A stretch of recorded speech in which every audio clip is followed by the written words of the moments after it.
Every program meets things it didn't plan for. A missing file, bad input, a divide by zero.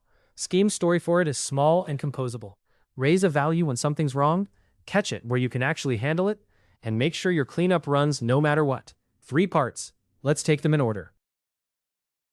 Error signals a problem, a message plus any irritants, the values that caused it. Left uncaught, Kaappi prints a diagnostic pointing right at the line. But the whole reason to raise something is that someone else can catch it. Guard is try-catch scheme style. It runs the body, and if anything is raised, E is bound to it, and the clauses decide what happens. Error object question mark asks, is this a standard error? And error object message pulls the text back out. No crash. We handled it. And you get the irritants back. The exact values that tripped it, 1 and 100 here. That's how an error becomes a helpful message instead of a mystery. You're not limited to error objects. Raise throws any value at all. A symbol, a number, a record of your own. And guard's clauses behave like cond, matching by predicate. Throw a symbol, the symbol clause catches it.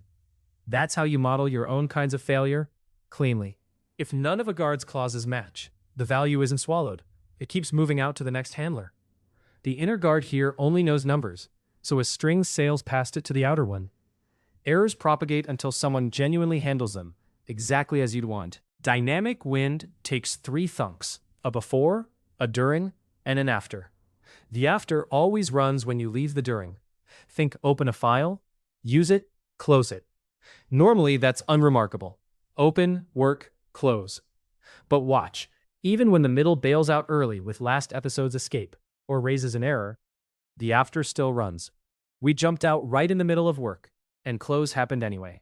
Your file gets closed, your lock released, every single time, no matter how you leave. So, raise and error to signal, guard to catch and dispatch by type, and dynamic wind to guarantee cleanup even when control leaps away.